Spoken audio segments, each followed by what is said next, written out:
My name is Rami Khalil. I was a campaign manager for Seattle's City Council member Kshama Sawant last year. And I'm a member of Socialist Alternative, and I'll be the moderator of this event tonight. We are here today because there's been a string of police killings of African American men all across the country. There was Mike Brown in Ferguson, Missouri, Eric Garner in Staten Island, New York. There was John Crawford in Ohio. There was Tamir Rice in Ohio. Here in Seattle, we had a young African-American woman named Coco, who goes by the name Coco, who was punched by a police officer, and it was caught on SPD video. And everyone should watch that video and share that video to see the police brutality that's not only happening across the country, but right here in our own town. Despite all these police killings and plenty of evidence suggesting that there's enough evidence to take these police officers to trial and indict these officers just to have a trial, just to have a discussion about whether something went wrong, none of these police officers recently have been indicted. These people have been let off the hook, showing once again that African Americans experience a different set of laws in this country than the rest of us. But that's nothing unusual. This happens all the time. In fact, there's a report that shows that an African American man is killed in this country every 28 hours, either by a policeman, a police officer, or a vigilante like George Zimmerman, who killed Trayvon Martin a couple years ago. What is unusual, the reason why this is getting so much attention and there's a nationwide discussion about race and police brutality, is that the young people of Ferguson and the young people of African American young people all across the country have stood up and said enough is enough. And that is why people are talking about this and rising up all across the country. So I'm not going to speak too long because we have a lot of speakers here tonight, and I'm really thankful for the people who've stepped up to speak with us tonight. I also want to extend a special thank you to Africatown, who has generously allowed us to use their space here tonight.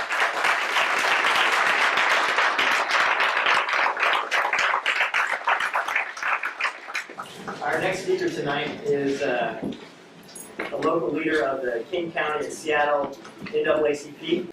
Peace. Peace. Sounds like do nothing, Dan is idle again. I say that because earlier this summer, June 22nd, one of ours was assaulted by a police officer. She was assaulted by a man, which is a double negative, because not only was her life put at risk by a man who is able to carry a gun and a badge, but it was done by a man who's supposed to be on this planet to protect us. The NAACP, we got involved because as we were battling with the injustice of the system nationwide, and of course we're talking about Ferguson, Staten Island, and all of the towns throughout our country, it hit home here because even after the Department of Justice investigation finding that SPD doesn't know how to police Black communities and Latino communities, even after one of their very own police officers under the Washington State Patrol performed an investigation, looked high and low and at every single police policy, and came back and said that the officer was at fault, that at this case, she was assaulted doing nothing wrong on her part.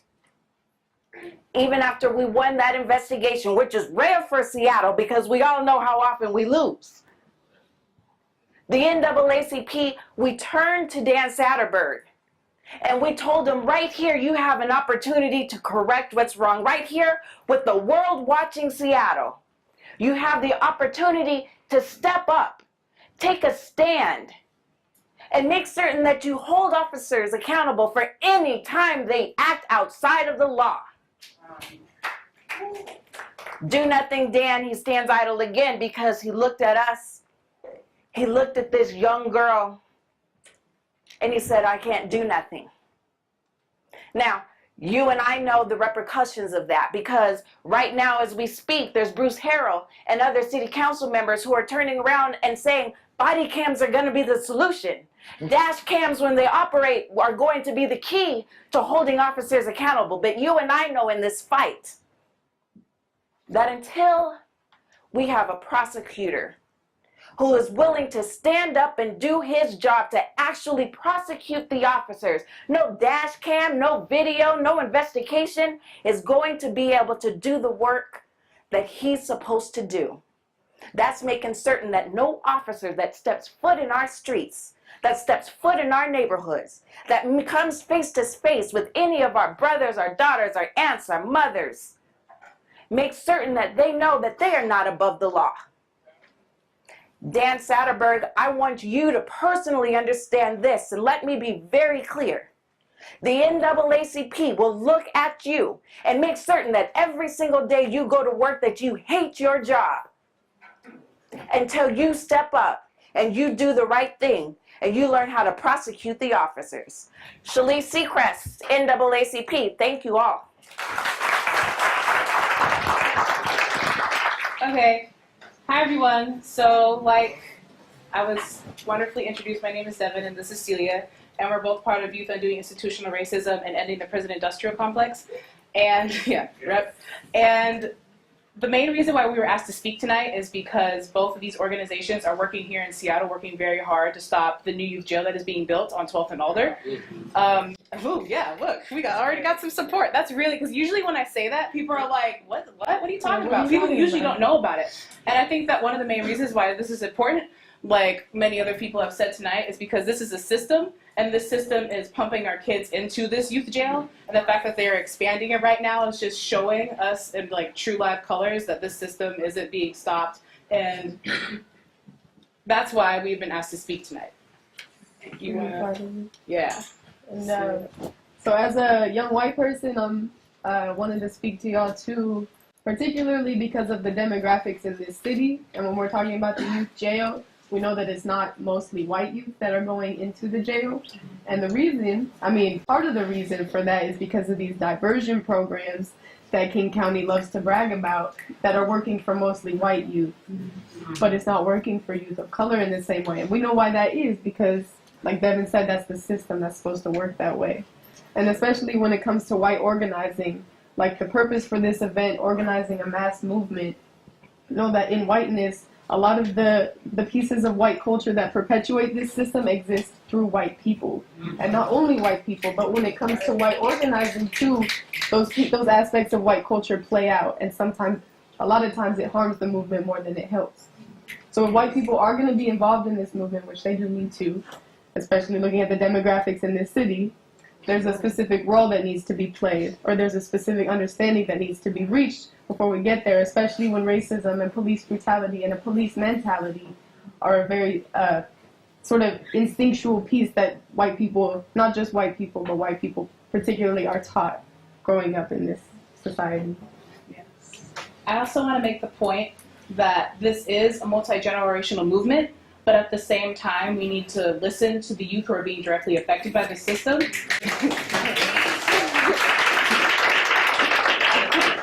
Because, they're the ones going to the jails, they're the ones being shot, they're the ones being killed and murdered and raped. And so I think that it is very important for us to have panels like these, to have the youth speak. And I think it's really important for everyone to listen to what the youth have to say, because, like I said, the youth are the ones being directly affected by this system. How can we support you?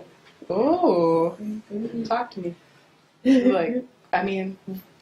Yeah, we meet every Thursday at, where is it? Beacon and Graham, Bethany LLC, every other week. Okay. A couple hours. Yeah, so YYR starts at 4:30 and ends at 6. Ending the Prison Industrial Complex starts at 6 and ends at 8. But we have general meetings every other week, so Epic doesn't happen every week. Epic's tomorrow. Epic's tomorrow? Epic's tomorrow. Tomorrow's Thursday. So, there's also the Tyree Scott Freedom School, which YUIR does every winter and summer. And Freedom School will be happening in December 29th and 30th this month. So if there are any young people in the room who are interested, ages 15 to 21. Freedom School, what Freedom School basically does, and this year especially, we're going to be focusing on police brutality in Ferguson. We teach people about racism and the system of racism. We teach them like why people are poor, you know, that sort of like everything. We sort of like teach younger folks so they can like start having this undoing institutional racism mindset. And I think that's really important. Like we're talking about education, it's important for our youth to understand that when they're sitting in Seattle public schools and they're listening to a teacher speak about something that doesn't directly connect to what they have known all their lives, you know, there's a lot of disconnections between education and policy, that these students understand that like what this teacher is saying to you might not necessarily be true, it might not necessarily be beneficial to their overall education. So that's what Freedom School does. Yeah.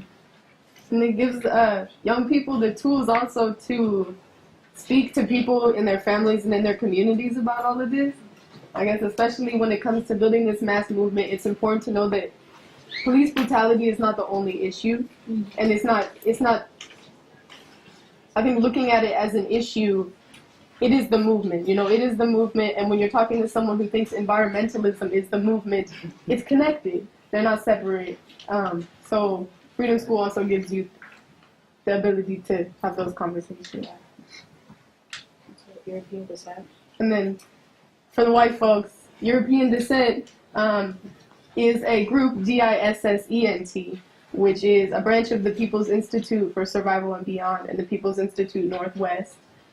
So it's a group of white people that are organizing to undo racism through these anti-racist principles, led by groups of color and people of color, and accountable relationships with people of color, focusing on internalized superiority and ways that we need to organize in white communities. Recently, European Descent wrote a letter that's out on the, it's called Dear White People, sort of, which is like this sort of hashtag recently. So we're doing work out there. If anyone is interested, please contact. Yeah, the movement is strong. Thank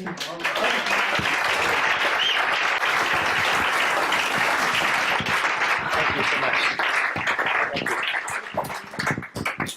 And welcome. My name is Julia Ismail. I'm one of the founding board members here at Africatown Center for Education and Innovation. And I'm not going to apologize for the room. And I'm not going to apologize because it's in rooms just like this, over decades and centuries and generations, that change has been made. We're talking about basements. We're talking about garages. So this is our space. We were able to warm this room, not just with those space heaters, but with the people in it. This is what the movement is about. This is about not just making heat in this space, but taking what we have from this room to the outside and into the future. This is the day that your children will be talking about. This is the day that will be photographed in textbooks for generations to come, inshallah, God willing. We're making history right here, right now.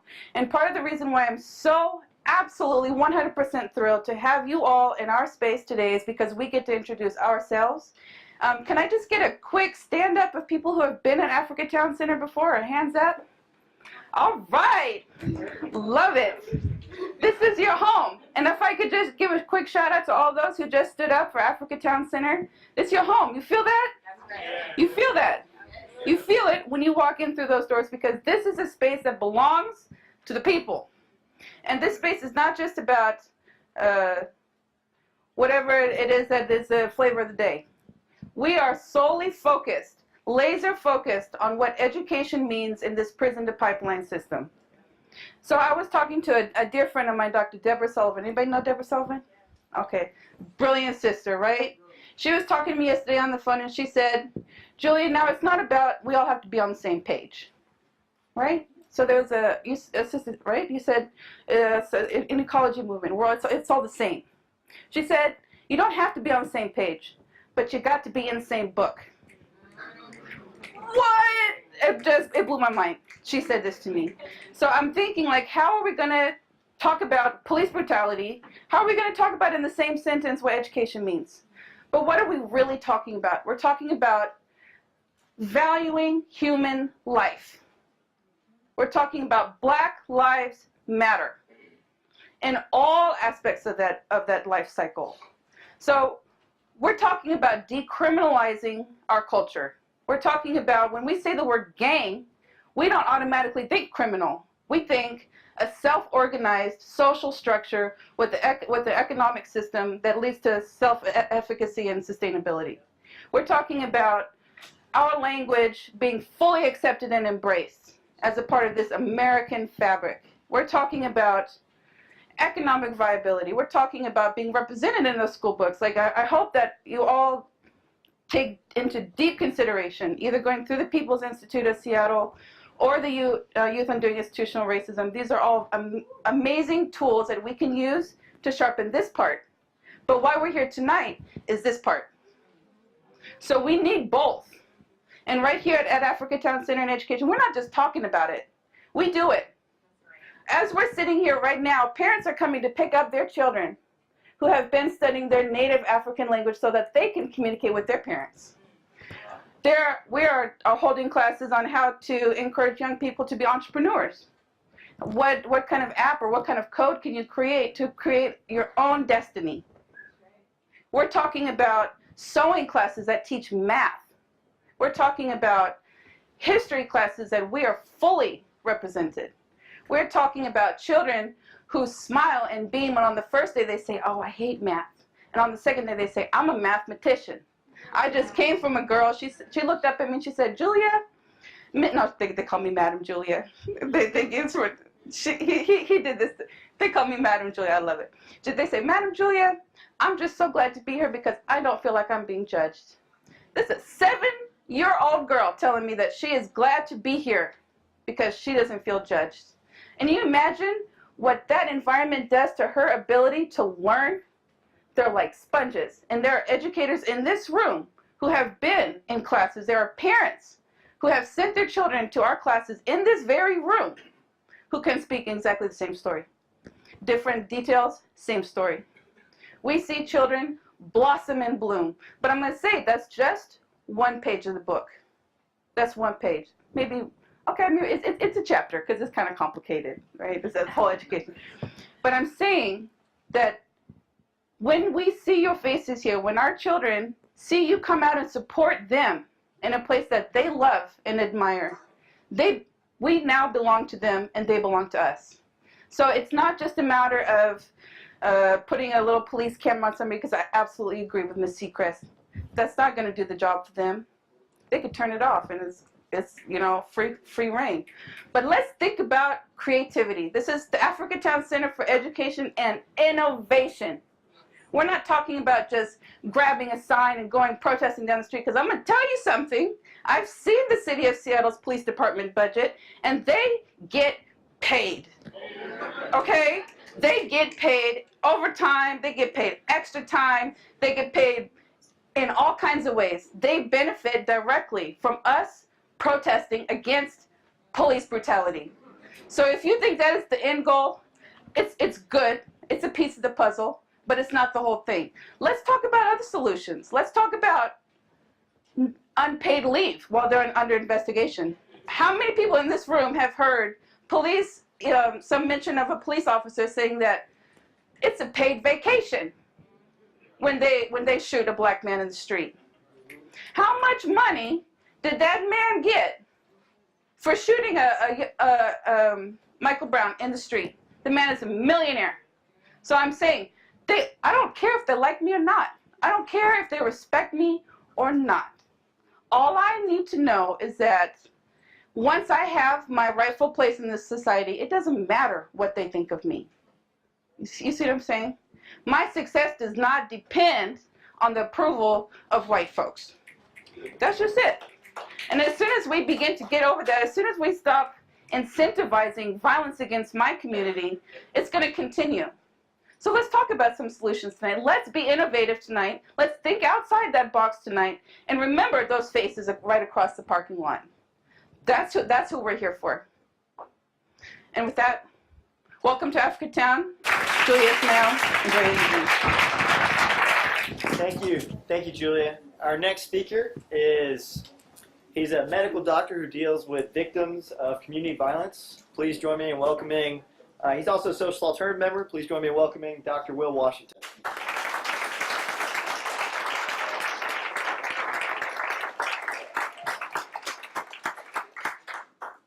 Big shout out to Africatown for putting this on, and SA for helping to host this. I appreciate being here. It's an honor and a privilege to support the people, my people. In terms of the bigger struggle, I'm for African liberation, and that to me is the bigger goal.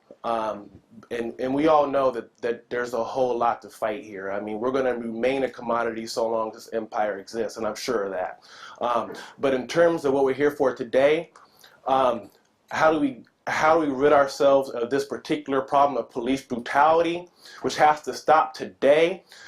We got to start discussing some real solutions.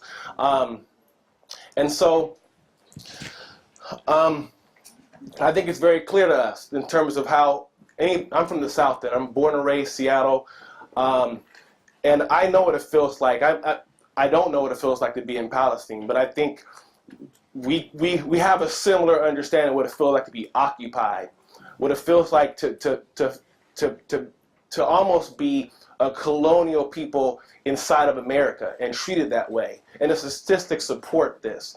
And I think in terms of finding the solution to this particular problem, we need to talk about how we as black people can gain power and control and hold the people who are supposed to be policing our community fully accountable for their behavior. And that is to have black community control of the police department.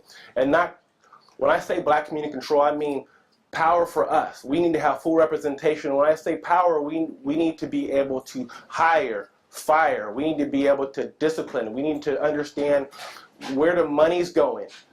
And really develop a program that has teeth, okay? And this is going to sound very radical to some. And they're going to say, you know, we can't do this. Oh my gosh, you can't control the police department. Well, if we have to have police, and so long as this empire exists, I think it's pretty simple that we do have to have police when there's a gap between those that have and those that have not that's out of control. And racism's out of control. And we don't have any psychiatric therapy for these thugs. I think some control over the situation. And somebody needs to control the situation. And it should be the community. It should be the people living in the community. And so, and I think that's a very democratic idea. And I think when we're talking about a struggle like this, we need to focus our demands on something like this and go after it. And go after it with everything we got. Die-ins, sit-ins, sleep-ins, shutdowns, freeways, parking lots, gangs, whatever it takes to get there. We have to get there. You say we couldn't vote, but we voted, didn't we?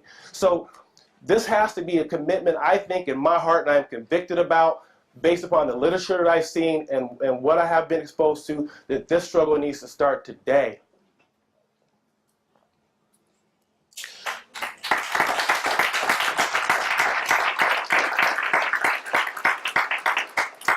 And again, I'm for African liberation. I'm a socialist. But as Malcolm said, you know, I'm willing to hold hands and bond with anybody who's interested in putting forth a struggle against this brutal, savage system. Okay? Anybody who's interested in that needs to be on board. We need a coalition of committed people to go after this 100%.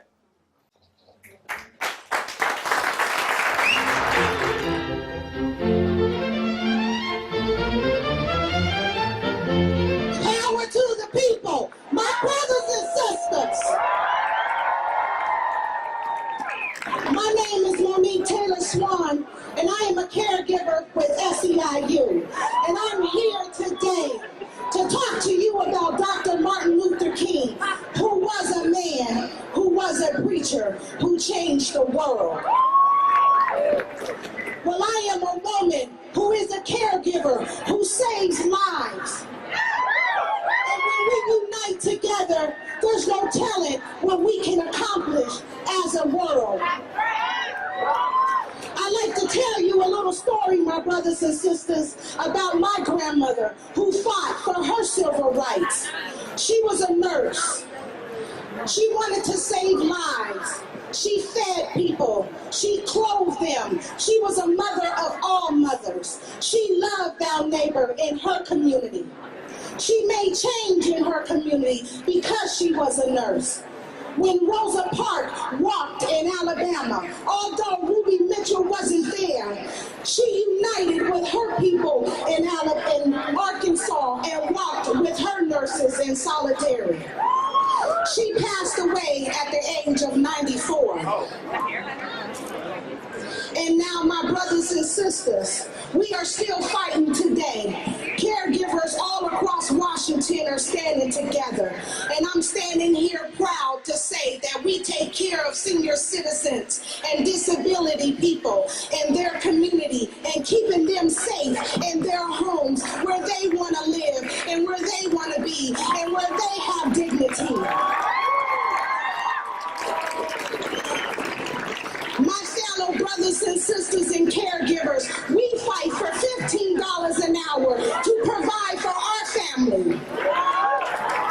It's not fair that we cannot pay for a loaf of bread or a container of milk, but we pay our taxes. It's not fair that we cannot buy a pair of shoes that our children want, but we pay our taxes. I'm tired of being underpaid and overworked. We deserve that $15 an hour.